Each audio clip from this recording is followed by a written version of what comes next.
Hey everybody, I'm Dr. Rocks with Pounding Rocks Truck Shop. Welcome back. Sad day. You probably saw in the previous video me driving this thing around and doing some chores. Well, the chores are over. I dropped off my stuff at the auction house. That went well. I went out and got some lunch, picked up a guitar case for a new guitar I just got, and I just gave this thing a bath. And I'm at the point now where I'm going to be disconnecting the battery, and I have a cover.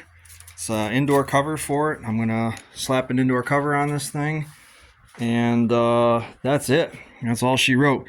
So all I'm going to do is wait like maybe an hour or so any of the residual water drops that are on it can evaporate, because I don't want to, even though it's a breathable cover, I still don't want to trap a lot of moisture under it, just in case, these things are, everyone says that everything's the greatest thing in the world, and then you get it and then it doesn't turn out to be that way.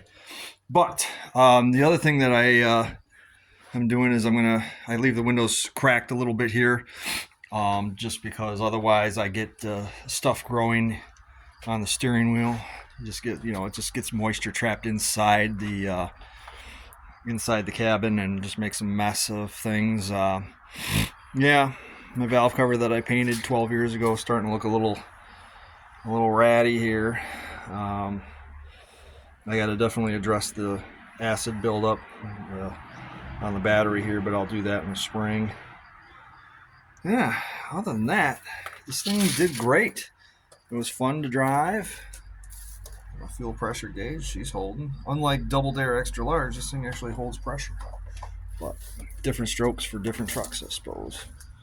But she's going to slumber next to her Datsun brethren here. And I'm hoping that one of these days I can get started on this thing and get the cab taken care of. That's a whole other series. You guys want to check that out. It's a 1970 Datsun 521 barn find. In really good shape. The guy that was doing it was restored the whole frame and everything, and took the whole truck apart. Basically, there's nothing inside of it. It's totally gutless. The cab's not even attached to the frame at the moment, so I'm looking at lifting the cab off and sending it to get the rockers and the cab corners done. But whole other series. I love this truck. Next year will be 30 years old in February.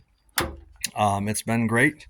I've had it since 2008, and this year we put a whopping 781 miles for the whole year. I always reset the trip odometer in the spring so I can see how much enjoyment that I had.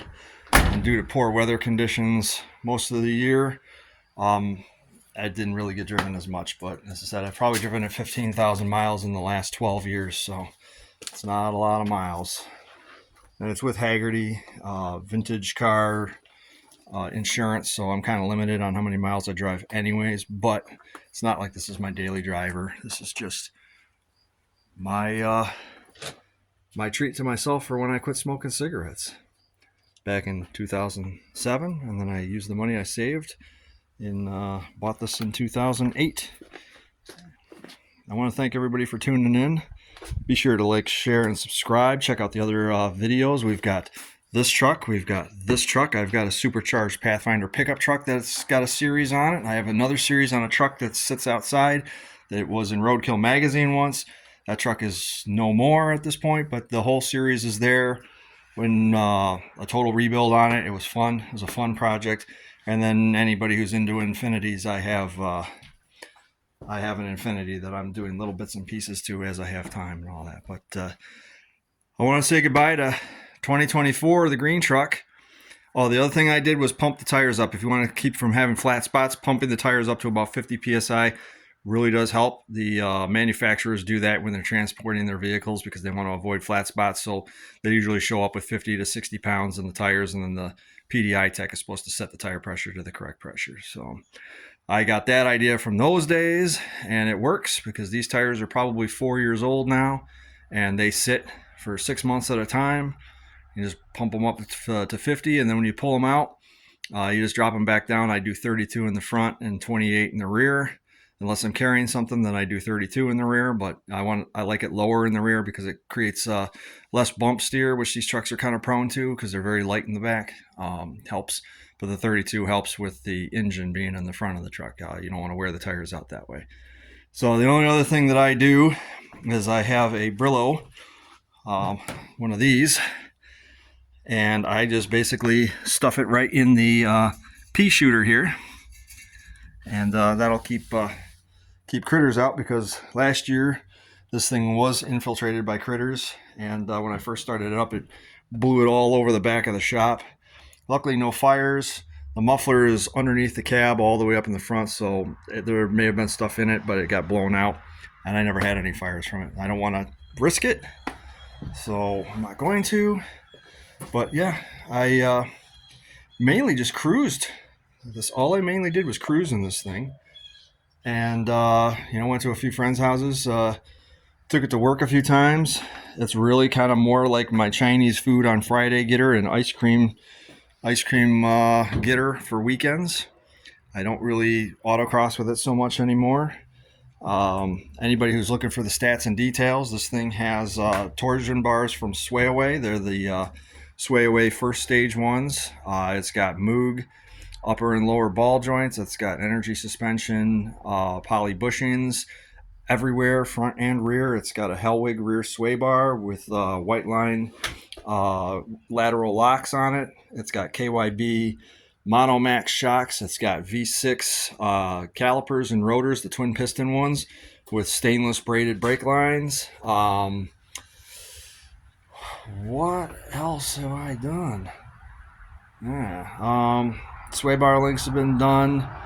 This thing is it's lowered in the front. It's got 3-inch blocks in the back, so I kind of leveled it out a little bit, and it's got the rear bumper delete, so I was able to get a factory roll pan before they stopped offering those through the dealers anymore. And the number one question out there, this is a Tough Tonneau 2, and this is the number one question that I get. It's a Tough Tonneau 2 by X-Tang. This is going on 13 years old, maybe a little older than that. Obviously I don't wash it with bad soap, and you never set anything on it. And I use Crown vinyl and leather conditioner on it after every bath. So that's what keeps it nice. And I don't take it off when it's cold out, because it's impossible to get back in to position. And the other thing that people really like is there's no snaps. It's actually got a rail where you start at the front and you just slide your hand down and it pops in the rail. But that has held up. I think I put this on this truck back in 2010, maybe 2011, but probably 2010.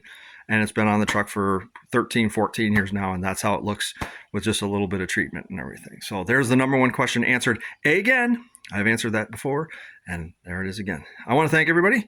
Like, share, and subscribe. Leave me a comment down below, and we'll dust this truck off and wake it up in May 2025 if we don't have a nuclear war. I'll see you guys later.